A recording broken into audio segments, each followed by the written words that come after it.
good. Chat, can we admire the sunset though? That's what I'm saying. Like it's a beautiful night in the Arizona desert. Okay. All right. So who do we have here today? This is Rex's CEO, baby. You know how to do, baby. Jay made it, CEO. Rex, tell me, for the people who don't know, new to the channel, what is your Mustang? So, someone called me the main character. 2020 GT MT82. Got the handshaker in there, you know what I'm saying? Okay, real man stuff. Okay. Yep. Chat, sorry, hold on. We got Turo rental. Nuts. And we're FBO basically. So, we're gonna wait for this plane to go over. God damn it. Hey, please don't crash. Yeah, bro. please don't crash. Please don't crash, bro. But yeah, so it's been 5 years. I bought it in 2020 in the spring.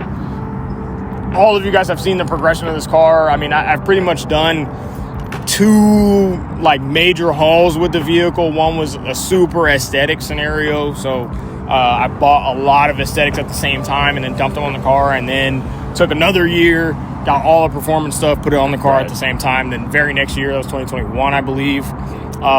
So, I mean, we really weren't going for speed. My MO has always been the females can't see you at 200 miles an hour. So, you know, it's not, there's nothing to clickbait there on the speed, but I think as far as just a good looking, clean, muscle car-y feel in the rear 5.0, I think I'm doing it okay.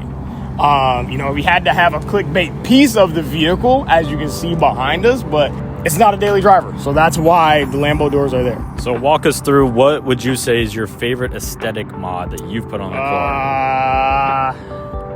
Give me top 3. So it's super hard because like the headlights give the character of the car. Right. So the headlight, as soon as I saw that, almost like Camaro-y headlights, I was like, yeah, I gotta have that. Let's take a moment to admire. Let's admire this V10. This beautiful Huracan. Screw the GTR. I don't care about the GTR at all. Oh, they're doing really.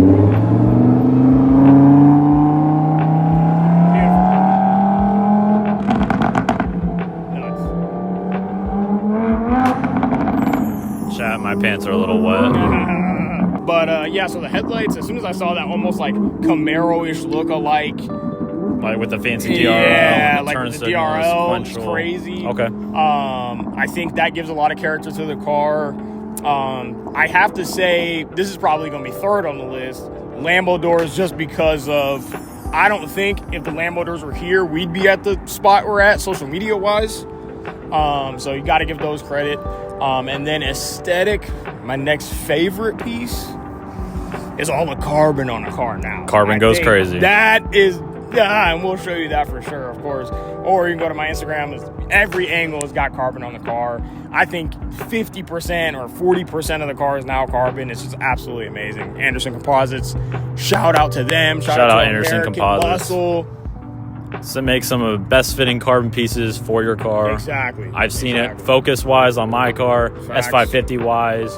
They fit all the right stuff. They know what they're doing. Carbon fenders look crazy. The trunk, wild. Rear diffuser, wild. It all fits well. All fits. That's where you should be spending your money. Absolutely. Aside from that, aesthetics wise, we know the Lambo doors, very iconic. When we're hard parked, you're bagged. Infamous. You're on the floor. Doors are up. People are looking. Necks are broken, you know. What would you say is your other neck breaker on the car except for the doors? Like, people pull up and they say, whoa. Whoa, whoa, whoa, whoa, whoa, whoa. I can't even believe that I forgot about this, your first question. I guess it just happened so long ago. Sometimes I feel like we're so late with this content stuff because I did all these mods to the car so long ago. But the bags were definitely done as an aesthetic purpose. That's 100% by far, hands down, my favorite piece of the car. It's expensive, but at the end of the day, worth it. Don't listen to what nobody's telling you about bags and the performance and all this. If bags were $400, there would be no stance life, okay? Be below GT racing and track stuff like that, right? So, chat, we're gonna hold one moment. We're gonna hold one moment. Just to admire. These are complete strangers, by the way. This is nothing that nobody we know. We just happened to pull up, and these people were here. This is a benefit of living in the beautiful Arizona desert. Also, that V10. So, yes, chat, circling back, I will agree. The bags are a neck breaker. You pull up, even at stoplights sometimes, we'll be goofing off and literally full air down, 0 PSI, we're on the floor. The neck breaking factor of airing out in traffic or airing out at a light, I mean, there's nothing like the Lambo door is the only thing that tops that. Right. But rolling, when you drop those bags, if you know, you know. And if you've seen the tank and you've seen the socials, you know what says on that tank, okay? So, yes, I will agree. The bags ties everything together, the carbon, all the aesthetics, fire. What would you say of why you chose black on your vehicle?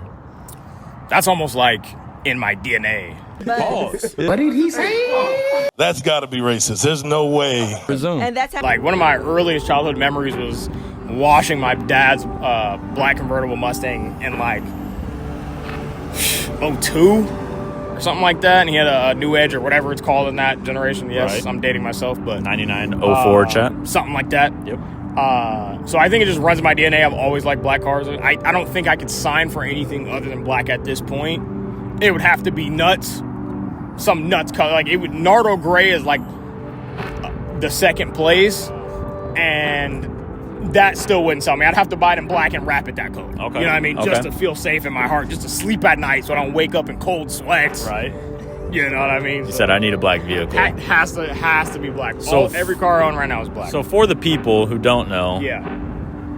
which number of Mustang are you on now? This is actually my third Stang. First one, crazy story. Had it for 3 weeks. It was triple yellow. The Ford trophy case colors, baby. Had it for 3 weeks on the way to finals. Had to make a hard stop. Some dude in a 98 Toyota Tacoma did like 30 miles an hour in the back of it. Oh. Rippled the, what are they called? The B-pillars, D-pillars, whatever. Yep. In the back. Totaled it instantaneously. Second one I had about for a year and a half. Put about 20,000 miles on it. It's a 2015 premium, red seats, performance pack wheels and all that. Performance pack, actually. Yeah, that was a beautiful car. That was when I made the handle and made a name for myself and had the buzz. Right, and that's blah, where it blah, started, blah. I guess you could say. Is 100%. That was definitely black where it car, started. red guts, PP1, PP2, All the plans I had for this car, minus like Lambo doors and other stuff I impulse bought, was supposed to be on that 2015. But, obviously life goes on. I made more money. So to piggyback off that, if you still had your option between the triple yellow, the black with red guts, and this vehicle now, which one would you pick? It would be a hybrid between the 2020 and the 2015. So if I could have found the Gen 3 Mustang with the red seats at the time that the COVID specials were going on. Right. Yep. It would have been game over. Chat, we can't deny red guts on this vehicle goes crazy. Okay? Buddy. So Super soaker. for today, there's your little insight on Rex's CEO, Ryan's ST3 review on the S550. ST3, Rex CEO. Hit your boy up, Fresh up, boys. He'll tag me somewhere on the screen, Powered by okay? Anderson Gabon. Yup. Powered by Yup. American. Powered by STF Custom. You know the vibe. My engine new, I tap the key fob, then the motor start. Before you take my place, I heard this seat so long like Rosa Parks. Bro beating up the trap, the bar touch down so he can't go too far. Sipping on the tree.